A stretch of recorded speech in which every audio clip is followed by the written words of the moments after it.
Welcome to our quick tip video series, and today's session is going to be on top 10 tips for effective virtual meetings. Everybody moving to remote work, there's a lot of tips and tools out there on virtual meetings. We put together kind of our top 10 that we're seeing out there and that we're sharing with clients just to make it easier for people to access. Feel free to share this video with your team members or anybody that you think would find it useful.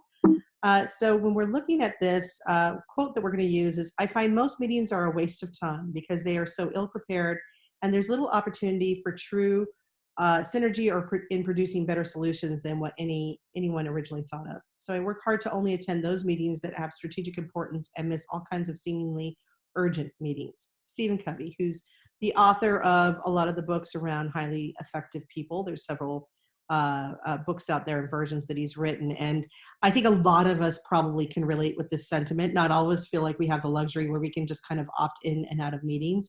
But this idea of being ill prepared, and that's what kind of leads us to how we're approaching these top 10. The first top 5 tips that we have are really focused on, how do you just hold good meetings? And I love this little tycoon cat having his remote meetings. So hopefully that gives people a little chuckle. But the top 5 tips that we have are around just good meetings in general, and the second ones are around more the virtual nature of all of us working remotely.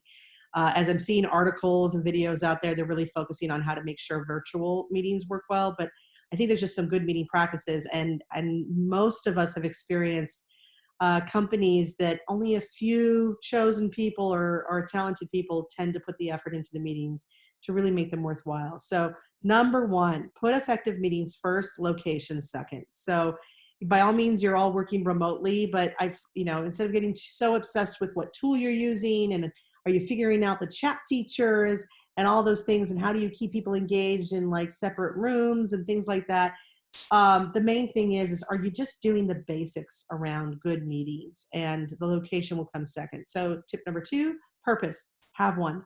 Why are you having this meeting? And try not to make it, if it's, we're going to do this as a brainstorm, we're having the meeting just to check in with each other, whatever the purpose is. It doesn't always mean that there's a final decision that gets made and we're going to go, work on a project together.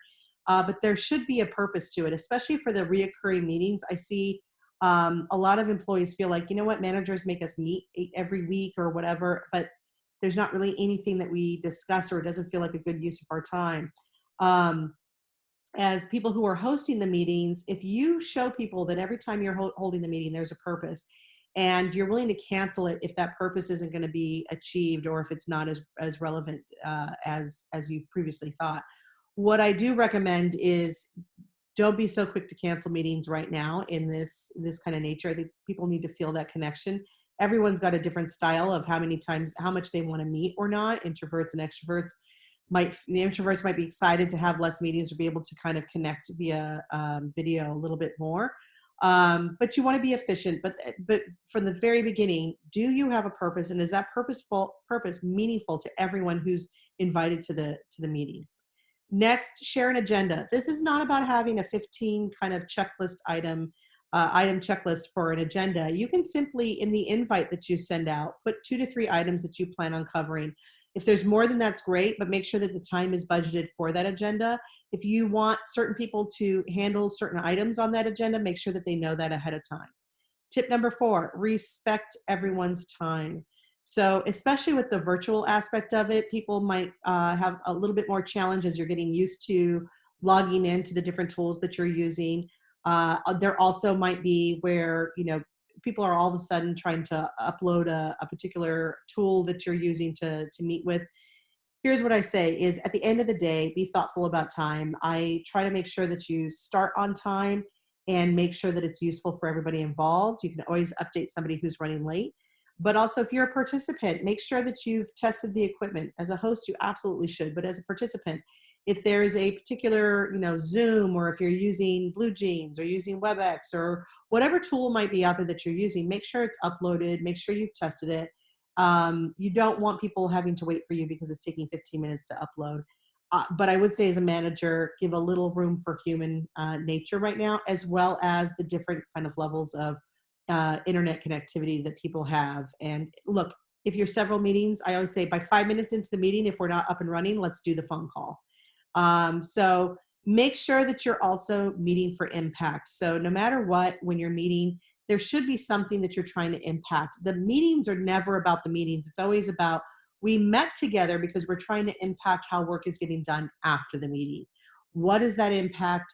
What decisions are we doing? What actions are we taking to make that impact? And if the impact is, I want to make sure people feel connected, feel supported because of what's going on right now, then great. Let them know that. Let them know that that was the purpose of why you met, the information that you shared, that it was, yes, maybe it's a lot of FYI, but it was meant to make sure that people feel informed and connected to the team. And moving forward, how do you want them to reach out if that's not what they're experiencing? Tip number 6, get everyone familiar with the technology. So if there's going to be a platform that you're all using to meet on, put a tip sheet together, do a little quick checklist, maybe set up a meeting where you guys are playing with some of the features and agreeing to what you're going to use, what you're not going to use. Some of these things have some wonderful features for meeting facilitation. But I say I err on the side of simplicity versus complexity when it comes to this, because at the end of the day, I'm not here to see all the cool features on a meeting platform. I'm here to connect with my team, learn what we're doing, and make some good decisions. Tip number 7, prepare to go old school. I mentioned this before. If things go a few more than 5 minutes into, the technology is just not working for you, there should be phone numbers available when you set up whatever meeting that you're doing, virtual meeting, and get ready to hop on just a good old phone call, conference call, or just call each other one-on-one. I've had a few people who have called me using some of the video platforms, and the connection is just not as strong, and it was delayed and choppy. And the reality is, it was just the two of us meeting. So when I recommended hopping on the phone, I could see some like, oh, I really wanted to connect via video. And I get it. We want to see each other's faces, make it more personal. But if it's getting in the way of productivity, hop on the call, have the conversation, and then do some troubleshooting afterwards, set it up for success. Number 8, brainstorm for virtual meeting rules of engagement.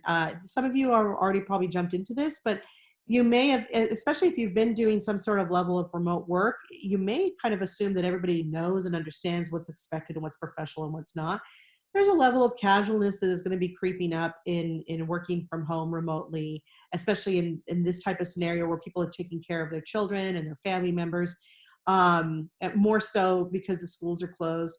So during that time, just get together and spend 10 minutes discussing what are our rules of engagement, what's okay, what's not okay, what are we committing to do, how are we going to make sure that when we're doing this that we're really showing up and engaged and being not being selfish about how we show up in meetings.